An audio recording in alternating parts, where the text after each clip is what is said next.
Hey, good morning, y'all. Hope you're doing well today. So, in today's message, I'm gonna go ahead and tell you we're gonna exercise our curiosity and our imagination a lot today. Okay, so we're gonna be looking at a very small little snippet from the Old Testament, and it's fun to do this because like I said, you're literally exercising your mind.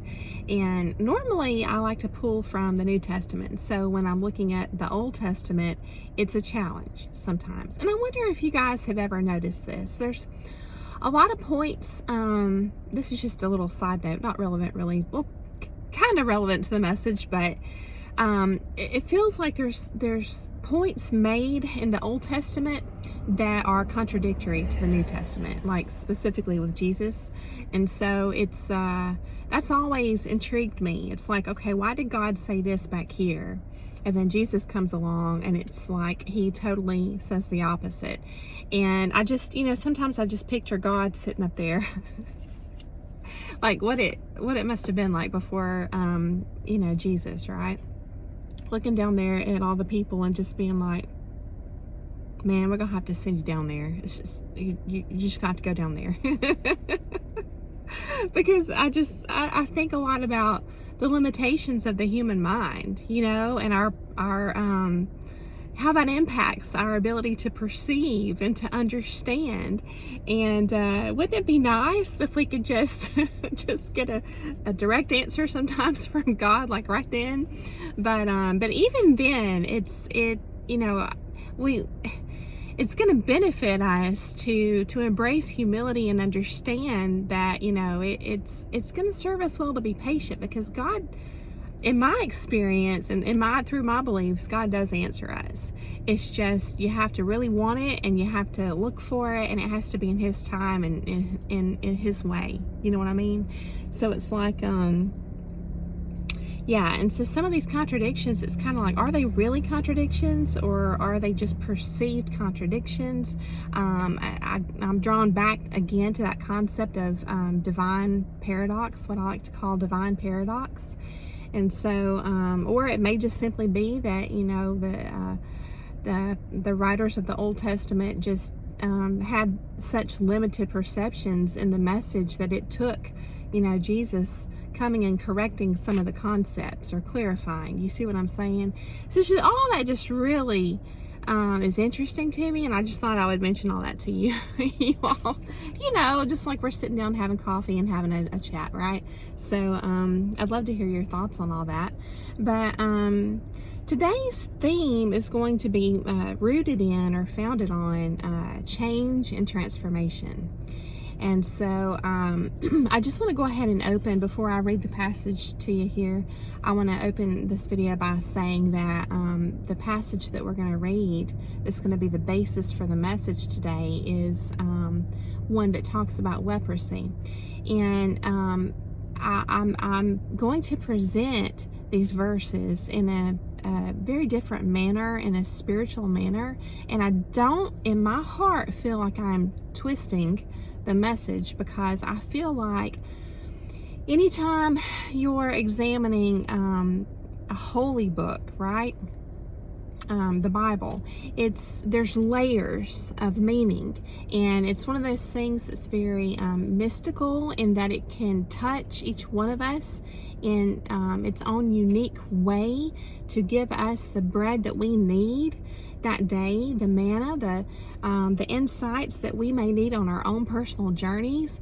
And so I understand that there have been all kinds of illnesses and disease, and including skin conditions and stuff all throughout history. Like, I get that, you know what I'm saying? And these verses discuss leprosy, and even myself and some of my very close family members and my friends have been afflicted with some very challenging skin issues. So I get that, and I just want to put that out there to acknowledge that I understand that that's a real thing, and I understand that throughout time, people have approached how they attempt to heal a skin condition based on their limited medical understanding at that time and resources. Like, I get that, I just want to put that out there. But we're going to be looking at these verses through the spiritual lens. So I just encourage you to go along the journey with me today. I hope that you are blessed by the message. I hope that it gets the wheels turning for you, and I hope that it gives you some insights. So let's go ahead and dive in. So we're going to be looking at Numbers chapter 5 verses 1 through 4. And today I'm reading from this version of the Bible, okay, the Thomas Nelson King James Version of the Word Study Bible. And so the title of this chapter is actually called The Command to Cleanse the Camps.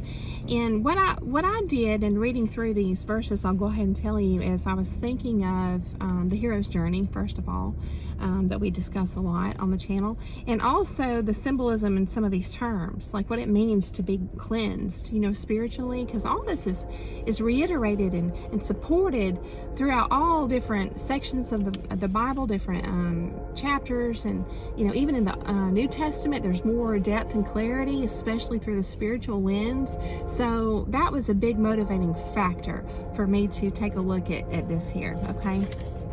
The way that I'm going to do it today. So again, the title is The Command to Cleanse the Camps, okay? So it says, "And the Lord spake unto Moses, saying, Command the children of Israel that they put out of the camp every leper and every one that hath an issue, and whosoever is defiled by the dead." I swear, could that train be any more loud? Maybe it's not as bad for you all on the film. It's so loud to me. Jeez. So then verse 3 says, "Both male and female shall ye put out. Without the camp shall ye put them, that they defile not their camps, in the midst whereof I dwell. And the children of Israel did so, and put them out without the camp." I find it interesting the way this is described specifically twice, saying that these people were put out, not just put out of the camp, but put out without the camp. I feel like that's important. We're going to talk about it. It says, "As the Lord spake unto Moses, so did the children of Israel." Okay, so let's do a really deep dive today. So I looked up the etymology of camp, and in the 1520s, it specifically was related to a place where an army lodges temporarily. Open space for military exercise. The Old English was in reference to a contest, a battle, a fight, or war. Okay, in the 1550s, body of adherents of a doctrine or cause. So this totally makes sense through the spiritual lens, right? Okay. Notice in verse 3 it says, it describes the camp being in the midst of where I dwell, meaning God. God is dwelling in the midst of the camp, and these people are, God is directing those in the camp to put these people out to be without the camp where God dwells. You see what I'm saying? So here we have, and I'm not trying to discredit the material view, the physical view of these verses, but I just want to share with you my view, my perspective. Would a loving God just reject people because they have a skin affliction? They have is affliction even the right term? I don't know. It came to me today, and I'm using it a lot. And I hope it's right. I don't even know. I think it's right. Say you're afflicted by it. But would a loving God do that? And see, this is where a lot of people have a problem with the Bible, and I get it, because it's like, no, that don't make sense that a loving God would do that. But if you look at it through the spiritual lens of being unclean or dead, spiritually dead, and those who were defiled, made unclean by association with the spiritually dead, it's like suddenly that makes sense, that those people should be put out of that community, that fellowship with believers where God dwells, in the camp. Okay, so I took a look at the word defile, which is I put as a noun, but then it says, I don't know, defile. To march off in a line or a file. I thought that was interesting. Again, I'm referencing the online etymology dictionary for most of this. All right, to march off in a line or file. So when I'm thinking about, you know, marching off, that's going away, right? And so if you think about it, that's exactly what the enemy wants to do to us. The enemy wants to divide us, to make us unclean so that we are ejected from God's camp, to be scapegoated, to fall from God's grace. That's the whole plan of the enemy, right? So breaking down the term defile, you have D-E, meaning off. You have file, meaning row, off the row, off the path, off the line, out of your lane, however you want to say it. And then you have, so off row, and then you have the Latin filum, F-I-L-U-M, which means thread, right? Which is not just a line, but a very thin, delicate line, right? So I was reminded of another verse from reading that term there, meaning thread, which was Matthew chapter 19, verse 24, says, I'll say it again. I love how God's like, let me just repeat this. I'll say it again. It's easier for a camel to go through the eye of a needle than for a rich person to enter into the kingdom of God. And if you think about the symbolism here, what a rich person is symbolic of is someone who's very selfish, full of self, and this is seen by the fruits of having usually a lot of material things, right? Purchased by money, right? The love of money. You can see that reflected in that person because it's stemming from being full of self, okay? And then you have, it says it's easier for a camel to go through the eye of a needle. Well, a camel, turns out, is symbolic for endurance, especially on a journey. And I thought that was cool, okay? So, remember, we're working our brains today. So, again, as a noun, here we go, the word defile in the 1640s meant a narrow passage in a mountain region. Oh, these mountains and rivers and valleys, they're so symbolic, not just in the Bible, but throughout all myth.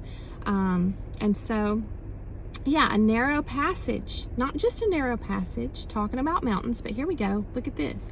A narrow passage down, there's the descent, okay?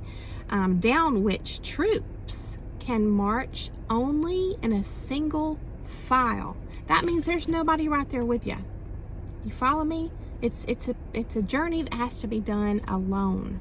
So here we have support for what Joseph Campbell calls, or identified as, the descent portion of the hero's journey, okay? So in all these stories, the characters leave their home. If you think about it, they leave what's familiar, right? And they go single file by themselves, in the beginning anyway, down the path in descent, okay? And that's why it feels so lonely when we face these hardships alone, okay? But seeing these kind of ancient passages through spiritual eyes, to me, it gives us validation for what we've experienced, you know? So Matthew chapter 7, verses 13 through 14 say, enter ye at the strait gate, for wide is the gate, and broad is the way that leadeth to destruction. And many there be that go in thereat, because strait is the gate, and narrow is the way which leadeth unto life, and few there be that find it. So here we have life being symbolic as well through the spiritual lens, okay? Life in this aspect is like a hidden treasure. You see what I mean? And I guess you could also say it's like a box of chocolates. But yes, it's like a hidden treasure, okay? So again, we see life and death as non-physical here, okay? Just like in the Garden of Eden, when God said, you shall surely die, they didn't die a physical death. It's another kind of death. So this is another kind of life, You follow me? So I just thought that was really interesting. And then we have it's really interesting to compare leprosy in this way through God's directives when viewing from the physical in Numbers that we just read there, chapter 5, versus looking at the New Testament, how Jesus healed the lepers, right? He didn't abandon them. Like I said earlier, he didn't kick them out, turn his back or anything. So, yes. So let's take a look at the term leprosy, okay? Through the spiritual lens. And I propose this term to represent a state of being, not like to label a person by any means, just a state that we may go through on the journey. Okay, so let's take a look. Lep, L-E-P, is from the Proto-Finno-Ugric, which means like Finnish and Hungarian, I believe. The term is Lapp, L-A-P-P, and then it's got a 3. I don't know. This is a character that's not within the English language apparently, but that's the root, right? And then as a noun it means roof or cover, which is really interesting. Specifically because I was reminded of talking in my last video about the cocoon being covered, right? I think the Bible even talks about being covered by God's wings. So there's this shelter, this cave that we go in, this wilderness where we are cocooned and we are covered, right? And so, yes, to cover, to step in, enter, or get started, proceed to a new stage. Also, all this is related to LEP, L-E-P. I thought that was really interesting. Specifically, here we have a link to a cover, meaning the cocoon, and proceeding to a new stage is like what happens in the cocoon to create the butterfly, right? The metamorphosis. I thought that's so cool. So then we have row, lepro, R-O, means to go forth, to cross. Again, we have more support for the hero's journey, crossing something, the mountain, the river, the valley. There's a cross happening, crossover, okay? And as a prefix, it's indicative of a perfective aspect. So we have James chapter 1 verse 4 that says, "And let steadfastness have its full effect, that ye may be perfect and complete, lacking in nothing." So the Y in leprosy represents activity or a result of it, of the activity. It can also represent an employment or office, such as an assignment. So I thought that was really interesting. And then, of course, we can pull another root from the middle of the word, meaning rouse, or rouse, really, R-O-U-S-E, which is to awaken. And I feel like that's very relevant too. So instead of looking at when it's discussed, we got the Jeep wave going on here.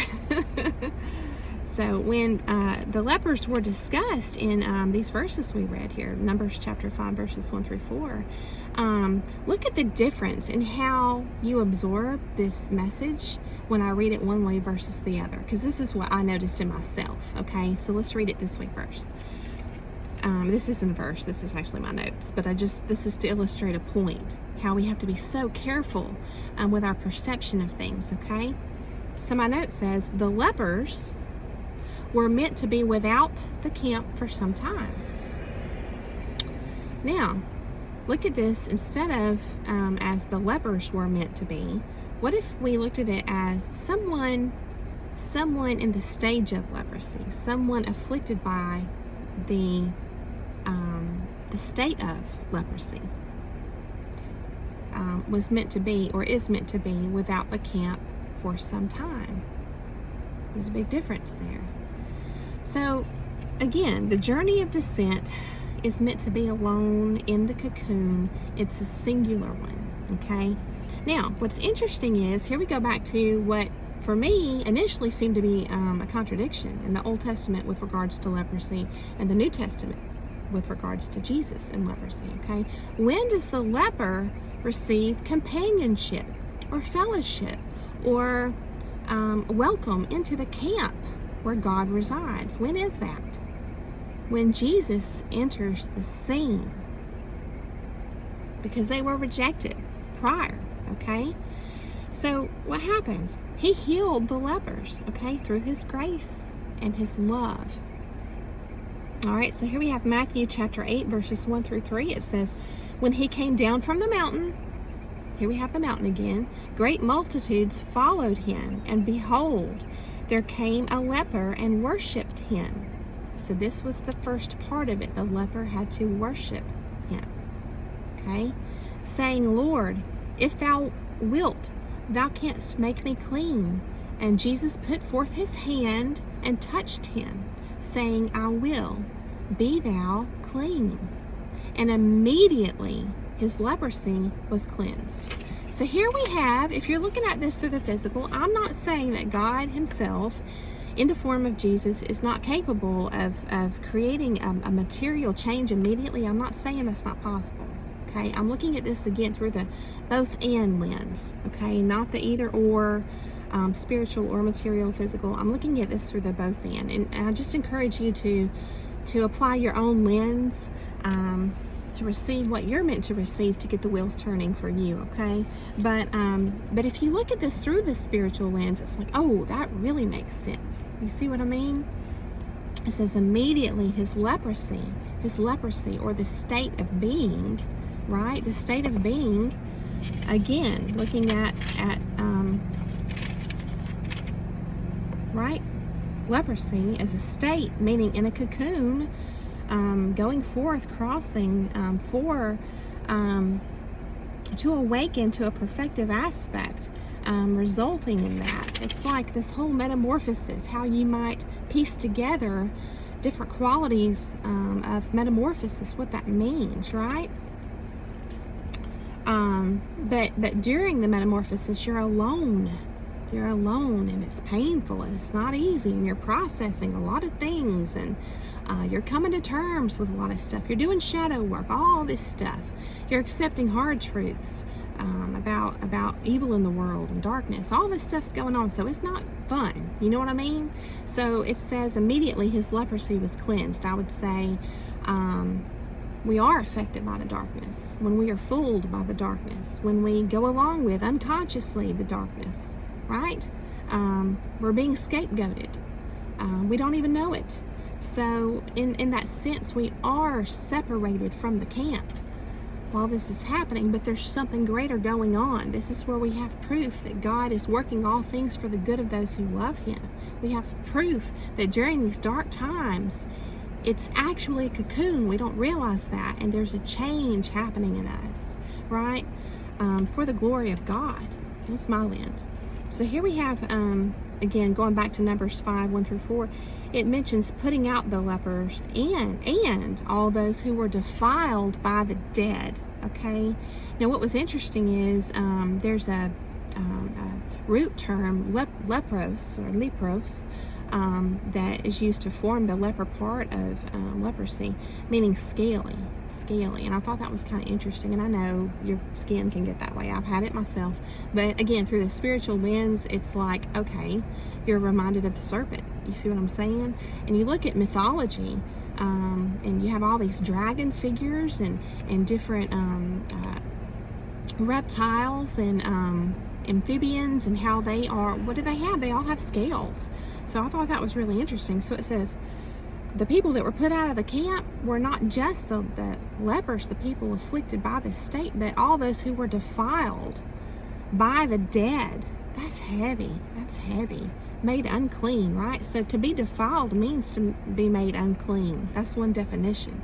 And if you think about it, the handless maiden in the book, Women Who Run with the Wolves, which I reviewed, there's a story in that book called The Handless Maiden, and she was made unclean during her descent because she was deceived.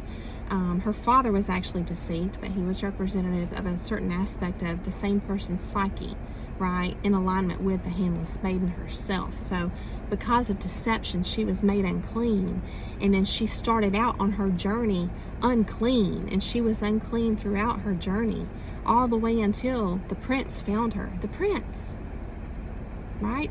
and she was redeemed. So again, we have these extremely similar themes throughout the Bible, as well as throughout all these different fairy tales and folklore. So interesting. All right, so the hero in the hero's journey descends on the journey of transformation and meets who in the underworld? I would propose God. God, that's where you find God, usually at rock bottom, at your lowest. But he ascends after the time of the cocoon is fulfilled and the metamorphosis that needs to take place happens. Then he ascends at that point and returns. It specifically is described as returning to the world with a boon, right? What happens? What does he do? He rejoins the living. So essentially, does this not hit home? It does for me. The hero visits the land of the dead for a while. And it was tough, and it didn't feel right, and you knew that you didn't belong there, even though it had this facade of, why would you complain? Everything seems fine, but in your bones it's not. Even before you have evidence, in your bones it's wrong, and you don't belong there. So you could look at this as visiting the land of the dead for a while, but at some point we asked God to help us, and he did. He did, right? If you have been able to escape a really dark place in your life where you were affected by someone deeply enmeshed and engaged in darkness, right? Through their fruits and how that affected you and your spirit, then and you come out of it, then yes, I believe that was through God's grace and love, right? God's love is redeeming. It is redeeming. So the reason this journey is so lonely, is because your experiences, the stages of your journey, likely looked like the exact inverse of what they truly were to the world, like I was just saying. The facade is so convincing with these people who are deceitful, who are doing the work of the darkness. The facade is so convincing. It's not just convincing to all your family and friends. It can be convincing to you to the point that you're gaslighting yourself for years. So it's certainly a challenge, and I get it. But I'm going to end this on a funny note, which is, this is where we have to be the camel. And remember what the camel symbolizes, which is endurance, specifically on the journey, okay? So we have to endure to get through the eye of the needle and embrace life. So I hope that you were inspired by today's message. I hope that it gave you some insights. I hope that it got the wheels turning for you. I thank you so much for coming along to hear the message, and I hope that you have a beautiful day, and I'll see you again very soon.